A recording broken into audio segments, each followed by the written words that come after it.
हाय। तो आज की जो रीडिंग रहेगी वो आपके करियर के रिगार्डिंग रहेगी बेसिकली कि करियर में मैं आपको क्या गाइड कर सकती हूँ कि अभी जिन चीज़ों में आप चल रहे हो करियर के अंदर ऐसे कौन से बैकलॉग्स है जो आपको करियर में फेस करने पड़े।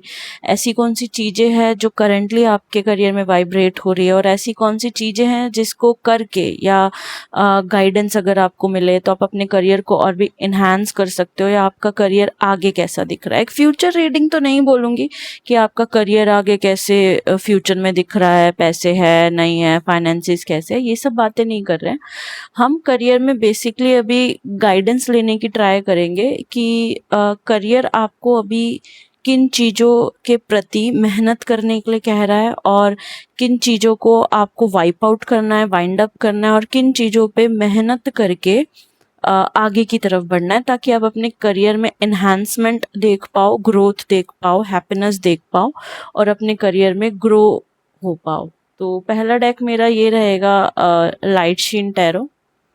एक ये डेक यूज करूंगी आज बेसिकली। दो डेक और लूंगी आज मैं। एक है ये मेरा न्यू डेक है विंग्स ऑफ एम्पावरमेंट। बहुत प्यारा डेक है, अभी तक मैंने यूज नहीं किया है। और एक डेक और लूंगी मैं जो कि हम ओरेकल कार्ड से लेंगे। बेसिकली दोनों ओरेकल है, कीपर्स ऑफ द लाइट, ये भी ओरेकल डेक ही है। तो ये दो ओरेकल डेक है, इनसे गाइडेंस लेंगे। और एक लाइट शेन शीट्स टैरो है जिससे कि अभी मैं रीडिंग को स्टार्ट करूंगी। ठीक है, तो बेसिकली रीडिंग स्टार्ट करते हैं कि अभी आपको आपके करियर में क्या जानने की ज़रूरत है। Okay, let's start. भगवान जी जस्ट टेल मी कि अभी मेरे व्यूअर्स को जो भी इस रीडिंग तक पहुंच रहा है या देख रहा है करियर में किन चीज़ों पे फोकस करने की ज़रूरत है, अभी किन चीज़ों को जानने की ज़रूरत है। अच्छी हो, बुरी हो, पॉजिटिव है तो पॉजिटिव लाओ। कुछ बैकलॉग्स है तो प्लीज जस्ट शो मी अभी आपको आपके करियर में क्या जानने की ज़रूरत है। Let's check. Okay, the queen of cups,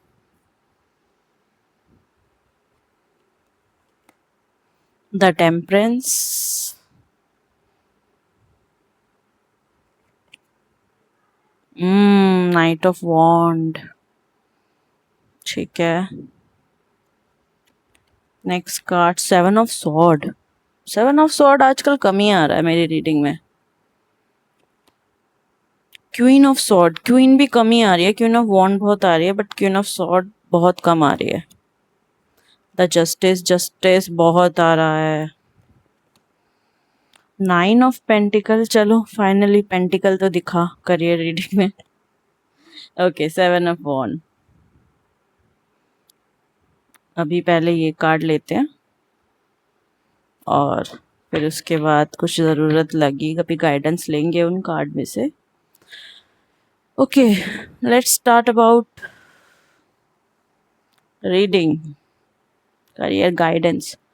okay, the queen of cups card बता रहा है कि आपने अभी अपने करियर को मैनिफेस्ट करने की बहुत बहुत ज़्यादा कोशिश करी और बहुत लोग बहुत अच्छा मैनिफेस्ट कर भी रहे हैं अपने करियर में।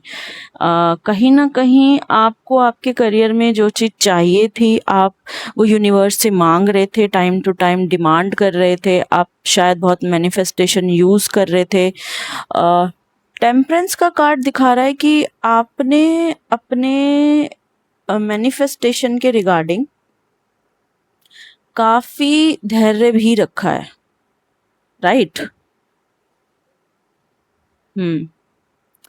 काफी धैर्य भी रखा और अपने अपना बैलेंस बनाए रखा है। देखो यहाँ पर हम करियर रीडिंग कर रहे हैं और मैनिफेस्टेशन के साथ यानी कि क्वीन ऑफ कप्स के साथ टेम्परेंस का कार्ड आना ये शो करता है कि अभी आपको आपके करियर में ये देखने की ज़रूरत है कि भाई अब मैनिफेस्ट तो कर लिया, डिमांड तो कर दिया यूनिवर्स से, अब उस पेशेंस के साथ, टेम्परेंस के साथ, इक्वल गिव एंड टेक करके डिवाइन के साथ मैं कैसे इस धैर्य में आऊं कि नाइट ऑफ वॉन्ड, कि मैं उस गोल तक पहुंच पाऊं जो मैंने मैनिफेस्ट अभी किया है। बहुत ध्यान से सुनना, यहाँ पे आपको आपका करियर ये बता रहा है कि आपने मैनिफेस्ट तो कर लिया, बट आप जब मैनिफेस्ट करते हो तो डिवाइन भी आपसे कुछ ना कुछ बदले में मांगता है। वो शायद हो सकता है वो आपसे बोलता हो धैर्य रखो, हो सकता है वो आपको बोले कि अगर आपने टॉप लिस्ट में से 3 कॉलेजेस चुने थे तो मैं आपके मनपसंद कॉलेज को आपको ना दूं, बट बाकी के लिस्ट में जो 2 कॉलेज बचेंगे मैं आपको उनका ऑप्शन दूंगा, बट आप बोलते हो कि नहीं मुझे वही ऑप्शन चाहिए था। तो कहीं ना कहीं आपका पेशेंस लेवल हिलता है उस मामले में। तो यहाँ पर आपको बोला जा रहा है कि अगर आपने यूनिवर्स से कुछ डिमांड की है, कुछ मांगा है, तो प्लीज अपने टेम्परेंस मूवमेंट में रहो, अपने धैर्य में रहो, बैलेंस रखो थोड़ा सा, ताकि ये जो स्ट्रगल है आपकी मैनिफेस्टेशन जो आपने की है, और इस मैनिफेस्टेशन को पूरा जब तक ये नहीं हो जाती है मैनिफेस्टेशन पूरी, जब तक आप अपने किंग लाइक एनर्जी में बने रहो। यानी कि आपको लॉजिकली सोचना है, इमोशनल कम होना है, लॉजिक और इमोशंस को बैलेंस रखते हुए अपनी मैनिफेस्टेशन पे ध्यान देना है और आगे की तरफ प्रोसीड करना है। वो गोल्स कुछ भी हो सकते हैं, एनीथिंग, जो भी आपने मांगे हो वो आपको बेहतर पता है आपने क्या मांगा यूनिवर्स से अपने करियर के रिगार्डिंग। क्योंकि अगर आप इस चीजों में बने नहीं रहे तो यहाँ पर देखो 7 ऑफ सॉर्ड का कार्ड आया, अगर आपने जरा सी भी स्नीकीनेस दिखाई, आई मस्ट से अगर यहाँ पे स्नीकीनेस का कार्ड आया, because 7 of sword represent a lots of sneakiness regarding your goals, regarding your emotions, regarding your situation. वहाँ से आपको भागने वाली परिस्थिति नहीं रखनी है कि अरे यार ये नहीं बना तो कुछ और कर लेंगे। आपको बोला जा रहा है कि स्टिक ऑन योर गोल्स। देखो यहाँ पर इसकी आईज बंद है, ये बहुत आराम से कूल माइंड में ये पर्सन बैठा हुआ है और बैठी हुई है और वेट कर रहा है कि यस मेरी चीजें होंगी, होंगी, जो भी मैंने मांगा है वो सब होगा, सब चीजें मुझे मिलेगी, सब चीजें प्राप्त होगी, मुझे बस पेशेंस के साथ अपनी जगह पे बने रहना है। क्योंकि अगर आपने इस परिस्थिति से थोड़ी सी भी स्नीकीनेस दिखाई, 7 ऑफ सॉर्ड का कार्ड आया है, तो चीजें पलट जाएंगी। किसमें? कि जो जस्टिस आपके लिए होना था, जो जस्टिस आपके लिए होना था, वो हैप्पीनेस किस में कन्वर्ट हो जाएगी? आप पे रिवर्स हो जाएगी और वो कन्वर्ट हो जाएगी लॉट्स ऑफ नेगेटिविटी में। तो आपको यहाँ पर बोला जा रहा है कि अगर इस हैप्पीनेस में आपको वाइब्रेट करना है, नेगेटिविटी को रिलीज करना होगा और खुद को जस्टिस देना होगा कि okay I am ready, I am ready and I am gonna fight for my goals, जो भी मैंने मैनिफेस्ट करे हैं या सोचे हैं अपने लाइफ में। तो फर्स्ट ऑफ ऑल ये हो गया कि मैनिफेस्टेशन ऑन रखनी है, टेम्परेंस पेशेंस में बने रहना है, बैलेंस करना है इमोशनल और इंटेलेक्ट यानी कि लॉजिकल रीजनिंग या अपने इंटेलेक्चुअल लेवल का। किंग ऑफ वॉर्ड, उन जगह पे बने रहना है, वहां से स्नीकीनेस की ऊर्जा नहीं दिखानी है, भागना नहीं है, ठीक है। और अगर आपने प्रॉपर जस्टिस खुद को सर्व किया, ये सिचुएशन आपने खुद को अगर सर्व करी, आप धैर्य से, देखो यहाँ भी इसकी आंख बंद है, यहाँ भी इसकी आंख बंद है, आपको बार बार यही बोला जा रहा है, और यहाँ पे कीन एकदम शार्प आईज है, यहाँ पे एकदम शार्प आईज है। अगर आप स्ट्रेट फॉरवर्डली अपने गोल से जिसको आप मैनिफेस्ट कर रहे हो, अगर उस गोल्स को शार्पली और कीनली ऑब्जर्व करके अपनी जगह पे नहीं बने रहोगे और आंख बंद है यानी कि अपनी फेमिनाइन एनर्जी को शांत नहीं रखोगे और मस्कुलाइन को एक्टिवेट नहीं रखोगे, तो यहाँ पर चीजें गड़बड़ हो जाएंगी। जो जस्टिस आपके लिए सर्व होना था वो उल्टा नेगेटिविटी में कन्वर्ट हो जाएगा। कहने का मतलब ये है आउटकम आपके हक में नहीं आएंगे, राइट। और उसके साथ साथ जो आपको चीजें करनी है, देखो यहाँ भी 7 ऑफ सॉर्ड का कार्ड है और यहाँ भी 7 ऑफ वॉन्ड का कार्ड है, साथ साथ 2 बार आया है प्रोमिनेंट, और it's a clarification and confirmation कि इस ऊर्जा से बचने के लिए आपको ये ऊर्जा लगेगी। मैं दोबारा बोलना चाहूंगी, इस ऊर्जा से बचने के लिए, यानी कि अगर आपको अपनी जगह पे बने रहना और भागना नहीं है तो ये ऊर्जा का इस्तेमाल करो। लोग ये तो बता देते हैं कि प्रॉब्लम है, ये नहीं बताते सॉल्यूशन क्या है, तो इसका सॉल्यूशन आपके सामने दे दिया डिवाइन ने कि इसका सॉल्यूशन 7 ऑफ वॉन्ड है। 7 ऑफ वॉन्ड होता है कोई भी ये मेडिटेशन का कार्ड तो है ही फॉर श्योर, बट यहाँ पर 7 ऑफ वॉन्ड यानी कि 7 छड़ियां हैं, 7 वॉन्ड है। अब कुछ लोगों के लिए मेडिटेशन शायद गाना सुनना हो सकता है, कुछ लोगों के लिए मेडिटेशन घूमना हो सकता है, कुछ लोगों के लिए मेडिटेशन हो सकता है अपने दोस्तों के साथ बात करना, थेरेपी कुछ भी हो सकती है। खुशी महसूस करने के लिए हो सकता है कि आपको आइसोलेशन से खुशी मिलती हो सकता है कि आपको अपनी कम्युनिटी में जाके खुशी मिलती हो सकता है आप अगर अपने घर से दूर है, आप अपने घर वालों के पास जाओ तो आपको खुशी मिलती हो। तो बहुत सी चीजें हो सकती है जो आपके लिए मेडिटेशन का काम करेगी। आपको बेसिकली उस चीजों में बने रहना है और उस मेडिटेशन में गो थ्रू करते रहना है जो आपकी ऊर्जा को हैप्पी जोन में रखे, ताकि आप उन नेगेटिविटी से बच पाओ। जो नेगेटिविटी आपको कह रही है भाग जा इस सिचुएशन से, तेरा कुछ नहीं होने वाला, आउटकम तेरे हक में नहीं आएगा, राइट। तो ये दोनों चीज आपको बेसिकली करनी है। और 9 ऑफ पेंटिकल का कार्ड यही है। देखो अब 9 के बाद आता है 10 और फिर से नंबर सिस्टम शुरू हो जाता है 1 2 3, फिर वही नंबर घूमता है 1 से लेके 9 के बीच, 0 से लेके 9 के बीच में ही सारी काउंटिंग घूमती है और उसके बाद फिर से काउंटिंग अगेन एंड अगेन चलती है। तो 9 के बाद 10 आता है, completion. 10 number is a completion और 9 उससे एक स्टेप ही पीछे होता है। तो 9 ऑफ पेंटिकल आपको बोला जा रहा है कि आप बस एक कदम पीछे, और वो एक कदम क्या है, ये सारी चीजें जो अभी निकल कर आई है।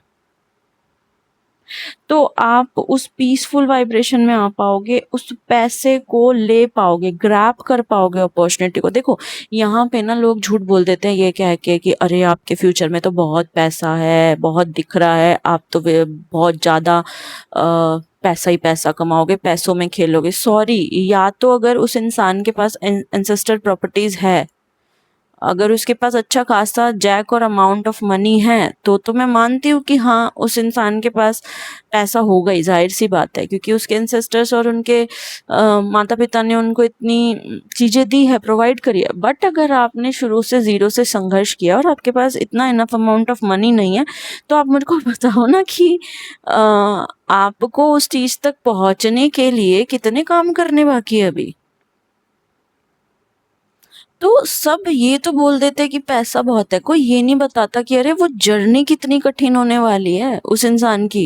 पैसा ऐसे ही आ जाएगा क्या कि अभी गए और अभी सैलरी मिल गई लाखों की और अभी हम लखपति हो गए और साल भर में तो करोड़पति बन जाए? ऐसा नहीं होता है। तो उसके लिए सबसे फर्स्ट स्टेप यही होता है कि आप कैसे आगे बढ़ोगे, अपॉर्चुनिटी को ग्रैब करके। जो भी अपॉर्चुनिटी है जल्दी जल्दी काम करेंगे, उन अपॉर्चुनिटीज पे अनलॉक करेंगे सारे डोर्स को, अपने ऊपर काम करेंगे और आगे बढ़ेंगे। ऐसे ही आपकी ऊर्जा फ्लो करती है और आप धीरे धीरे खुद को देखते हो, अरे यार 2-3 साल में तो काफी ग्रोथ कर ली, 2-3 साल में तो अपन बहुत आगे आ गए हैं, काफी चीजों को ठीक कर लिया, काफी चीजों को हील कर लिया। तो आप जब आप अपने आप को खुद काम करते जाते हो, अपॉर्चुनिटी अनलॉक होती जाती है, एक के बाद एक चीजें निपटती जाती है और आपको लगता है कि अरे यार मतलब पता भी नहीं चला, काफी आगे आ गए, वक्त बीत गया। तो बेसिकली अगर आप ये सारी चीजें करोगे तो आप इस ऊर्जा को अनलॉक कर सकते हो। यानी कि कहने का मतलब ये है, आप अपॉर्चुनिटीज को अपने लिए ग्रैप कर सकते हो और आपको अंदाजा लग पाएगा कि कौन सी अपॉर्चुनिटी मेरे लिए अच्छी है और कौन सी नहीं, कौन सी पकड़नी चाहिए और कौन सी जाने देनी चाहिए। Because lots of time and number of time लोगों को ये कंफ्यूजन होती है कि विच वन आई चूज, इन दोनों में से कौन सा चूज करूँ। ऑप्शन बहुत होते हैं बट राइट ऑप्शन बहुत कम लोग चुन पाते हैं। ठीक है, एक चीज और दिखा रहा है यहाँ पे, क्वीन ऑफ सॉर्ड। अगर आपको अपने करियर में एक अच्छी ग्रोथ चाहिए तो आपको क्वीन ऑफ सॉर्ड बने रहने के लिए बार बार बोला जा रहा है। बिकॉज क्वीन ऑफ सॉर्ड का कार्ड ये रिप्रेजेंट करता है कि अगर इस व्यक्ति ने अपने आप को ब्लंट, स्ट्रेट फॉरवर्ड, रेबिलियस, एकदम कटाक्ष, लॉजिकल, ब्रेनी, इंटेलेक्चुअल लेवल पे खुद को उभारने का काम अगर नहीं करा, सॉरी टू से ये सारी ऊर्जा ऑटोमेटिकली आपके हाथ से चली जाएगी, बिकॉज ये एंड का कार्ड था कि इन सारी ऊर्जाओं से आप बनोगे queen of sword. Queen of sword बनने के लिए ही ये सारी ऊर्जा एंटरटेन हो रही है। भगवान जी कह रहे हैं कि आपको इस ऊर्जा में आना है, दैट्स वाई मैं सारा खेल कर रहा हूँ। फाइनल आउटकम आपका ये है, बिकॉज जब आप क्वीन ऑफ सॉर्ड बन जाओगे तो ऑटोमेटिकली आपकी लाइफ के अंदर आपका करियर ग्रो करेगा ही करेगा। ठीक है। विंग्स ऑफ एम्पावरमेंट से लेते हैं कार्ड। ये कार्ड तो एक तो बहुत प्रिटी कार्ड है, मैं क्या ही बताऊं। तो इतने प्यारे कार्ड है ये कि बस मन करता है मैं इसको शफल करती रहूं और करती रहूं। बहुत कम यूज करे हैं मैंने ये, बट बहुत प्रिटी डेक है। ठीक है, तो यहाँ से कार्ड लेते हैं कि विंग्स ऑफ एम्पावरमेंट। इससे क्वेश्चन करते हैं कि आपको एम्पावर करने के लिए अभी किन चीजों पे काम करने की जरूरत है। अपने करियर को एम्पावर करने के लिए आपको किन चीजों की अभी राइट नाउ जरूरत है। भगवान जी प्लीज टेल मी, अभी आपको अपने करियर को एम्पावर करने के लिए किन चीजों की जरूरत है। क्या चीज आपके करियर में विंग्स लगाएगी।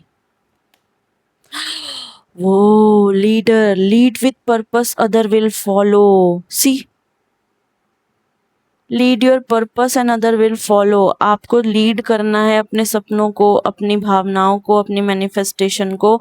Other people will follow you any how, because you choose your self only, you choose your happiness, you choose your will. आपने खुद को चुना है और अपने सपनों को चुना है। ये चीज ही आपको दर्शाती है कि आपको लीड करते रहना है, रुकना नहीं है। Flame your passion, light the way forward. See, जो पैशन आपने अपने अंदर जिंदा करा है चीज के प्रति, चाहे वो मनी हो, फाइनेंसेस हो, अपने घर में अपनों को फैसिलिटी देने की भावना हो, अपने आसपास अपने फ्रेंड्स फैमिली में कुछ बड़ा कर दिखाने की भावना हो, आपको मन हो अंदर से कि नहीं ये काम तो करके ही रहना है अपने इस बर्थ में, और मैं अपनी फैमिली को एक आगे की तरफ वे फॉरवर्ड करूंगी, मैं वो व्यक्ति बनूंगी या बनूंगा। तो कहीं ना कहीं जो फ्लेम आपने जगाई है वो भगवान जी बोल रहे हैं कि ये चीज आपके करियर को विंग्स देगी कि your purpose light the way forward. आपका पर्पस ही आपको आगे रास्ता दिखाएगा कि आपको क्या करना चाहिए। उस लाइट को बंद मत होने देना, उस फ्लेम को बुझने मत देना, आपको रास्ता दिखता रहेगा। वो उछल कर आया भाई ये कार्ड तो। ब्रिज, अरे देखो देखो कार्ड भी यार कैसे ही आ रहे हैं। Build connection, they are your strength. Okay भाई, प्रोमिनेंट यहाँ पर बात बोली जा रही है आपको कि आपको कनेक्शन बिल्ड करने हैं लोगों से। वही आपके करियर का एक सोर्स बनेगा आगे की तरफ बढ़ने का। Build your connections, they are your strength. वो ही आपकी स्ट्रेंथ है आपके करियर में, आपका कनेक्शन बनाते रहना लोगों से। यस, बनाते रहो कनेक्शन, गो फॉर इट। और अगर कनेक्शन नहीं बनाने आते, इंट्रोवर्ट हो, तो भी आपके लिए एक बड़ा अनलॉक हो सकता है परिस्थिति का कि भगवान जी बोल रहे हैं कि now it's a time to make new connections. ये भी एक मैसेज हो सकता है। ब्लूम, ओ वाओ कितना सुंदर कार्ड है, दिखाती हूँ। Love grow where it is nurtured. अगर आप खुद को प्यार करते हो, खुद को नर्चर करते हो, तो आपकी शुरुआत समझ लो हो चुकी। एक कार्ड और लेते हैं फाइनल। भगवान जी जस्ट टेल मी अभी इनको क्या जरूरत है अपने करियर में, जिससे कि इनके करियर में विंग्स लग पाए। एक कार्ड उछल करवा रहा है, जेमस्टोन, बहुत प्यारा कार्ड है। You are a rare and precious treasure. See, मैंने बोला था ना, अगर आप अपनी फैमिली में कुछ अलग करना चाहते हो, अपनी फैमिली को छोड़कर किसी और जगह से वापसी आए हो, किसी और जगह पे स्विच हुए हो और आप कुछ करके दिखाना चाहते हो, तो वो बोल रहे हैं कि आपको मौका दिया गया है। आप जेमस्टोन हो, आप एक रेयर प्रीशियस स्टोन हो, जिसको एक न्यू आइडेंटिटी बनाने के लिए एक राह दी गई है कि वो अपनी ब्लड लाइन से हट के इस चीज़ों को जी पाया। और आप रेयर हो और आप स्पेशल हो, इस चीज़ को कभी मत भूलना और अपने पर्पस पे चलते रहना।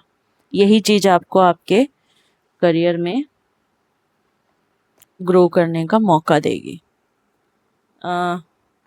Keepers of the light oracle deck से मैं एक कार्ड और ले लेती हूँ। थोड़े से कार्ड लेंगे, इसमें से ज़्यादा नहीं, क्योंकि रीडिंग काफ़ी लंबी होती जा रही है। बट अच्छी लग रही है यार, करियर का रीडिंग काफ़ी लंबी हो गई। ये पहली रीडिंग है जो इतनी लंबी करी है मैंने। देखते हैं, बट कार्ड ही इतने आ रहे हैं, मैसेजेस इतने आ रहे हैं, तो क्या कर सकते हैं। ओके भगवान जी, टेल मी एंजल्स की आप क्या बताना चाहते हो व्यूवर्स को। Angels please tell me. एक कार्ड आया, उडीन, psychic inside, your third eye is open, see truth for what it is, follow your intuition। आपको प्रॉपरली बोला जा रहा है कि अपने इंट्यूशन को फॉलो करो, आपकी इंट्यूशन आपको बहुत सही गाइड कर रही है। गो फॉर इट भाई, लग जाओ लग जाओ। कोई सेकंड थॉट लाने की जरूरत नहीं है कि ये चीज मेरे लिए है नहीं है। Lady Venus, download and understanding. Truth is being revealed. Deep inside are coming from heaven and the astral realm. Astral realm के अंदर आपके लिए एंजल्स काम कर रहे हैं। जब ट्रुथ के रिवील होने का वक्त होगा, वो रिवील कर दिया जाएगा। आपके जो भी डीप इनसाइड विजन्स है, वो आपको आपके पर्पस तक ले जाएंगे। मून एनर्जी का भी कार्ड होता है ये, तो काफी लोगों को बोला जा रहा है कि अपने हार्ट चक्रा पे, अपनी मून एनर्जी पे भी काम करो। ये भी आपके लिए एक गाइडेंस हो सकती है। इस कार्ड को मैं इधर रखती हूँ, दिख नहीं रहा है ये। एक कार्ड और लेते हैं, एक कार्ड और लूंगी और फिर फिनिश करते हैं। रेडो दो आ गए, ठीक है भाई, दो ही ले लेते हैं। Sanat Kumara, light activation. ये जो एंजल होता है वो लाइट फैलाने का काम करते हैं लोगों के बीच में, अर्थ पे जो ह्यूमंस है उनके बीच में। और ये आपको कहना चाहते हैं, shine your light, your internal guidance is coming through loud and clear. आपको बार बार ये बोला जा रहा है कि आपकी पहली इंट्यूशन ऑलवेज सही होती है, कि ट्रस्ट योर इंट्यूशन। कहीं लोग यहाँ पे हो सकता है अपनी इंट्यूशन को ट्रस्ट ना कर रहे हो और बार बार अपनी इंट्यूशन को रिजेक्ट कर देते हो, ये सोच के कि नहीं नहीं ये कैसे हो सकता है, नहीं नहीं मैं गलत सोच रही हूँ या सोच रहा हूँ। आपको बोला जा रहा है कि आप एक लाइट को, आप ना रोशनी को बार बार ये बोल रहे हो, दरवाजा बंद कर रहे हो कि नहीं नहीं नहीं नहीं, ये रोशनी मेरे लिए कहाँ बनी, ये रोशनी शायद मेरे लिए नहीं है ना। और दरवाजे को बंद कर दे रहे हो ये सोच के कि शायद मेरे लिए तो ये हो ही नहीं सकता, है ना। तो आपको बोला जा रहा है don't do like this. Surness, life force, express your driving passion, sensual and sexual power are increased। Okay ये काफी हार्ड मैसेज है, but I try to express it. मैं कोशिश करूंगी कि समझा पाऊँ। सी देखो, जितनी हम अपनी ब्रह्मचार्य एनर्जी को स्ट्रॉन्ग करते हैं, जितनी हम अपने सेक्सुअल एनर्जी को, सेंशुअल एनर्जी को स्ट्रॉन्ग करते हैं और अपने अंदर उस असेंशन को, उस पावर को बिल्टअप होने देते हैं धीरे धीरे धीरे, तो हम ऑटोमेटिकली चीजों को इतना समझना, अंडरस्टैंड करना शुरू कर देते हैं ना, कि हमें खुद ही नहीं पता होता कि ये हमने किया है। तो आपको बोला जा रहा है कि अपने इस पैशन को, अपने इस ऊर्जा को एक लाइफ फोर्स के रूप में देखो। लाइफ फोर्स लिखा हुआ है यहाँ पे, आपको बोला जा रहा है ये एक लाइफ फोर्स है, इसको वेस्ट मत करो, ताकि आप अपने करियर के अंदर अच्छा ग्रो कर पाओ। तो इन्वेस्ट योर लाइफ फोर्स, यानी कि जो भी आपकी एनर्जी है, सेक्सुअल एनर्जी, सेंसुअल एनर्जी, जो भी है, आप उन सब चीजों को अपने अंदर सेव रखो, उसको लाइफ फोर्स के रूप में इस्तेमाल करो और ग्रो करते रहो। ये तो काफी मैसेजेस आ गए। आई होप आप लोगों को रीडिंग अच्छी लगी हो, जो भी इस वीडियो को देख रहा है या जिस भी इंसान या व्यक्ति तक ये वीडियो पहुंचेगी। टैरो टाइमलेस होते हैं, तो ये जब वीडियो आपको मिल रही है तभी आपके लिए काम करेगी। तो just take it, try to understand your plus minus, try to understand your positive and negative, and try to heal your career as much as you can। मैंने एक प्रॉपर गाइडेंस देने की ट्राई करी आपको आपके करियर में, because पैसा है, आप तरक्की करोगे, ये तो सब बता देते हैं, कोई ये नहीं बताता कि आप एक्चुअल में आप अपने करियर में कहाँ वाइब्रेट कर रहे हो, क्या आपको करना है, कैसे करना है, वो प्रोसीड हो भी पाएगा या नहीं। तो आई ट्राई टू डू कि आप उन दुविधाओं से बाहर बाहर आओ जो शायद अनकॉन्शियसली या सबकॉन्शियसली आपके ब्रेन में है, but you can't detect and analyse कि ओके ये भी एक बात थी। तो थैंक यू।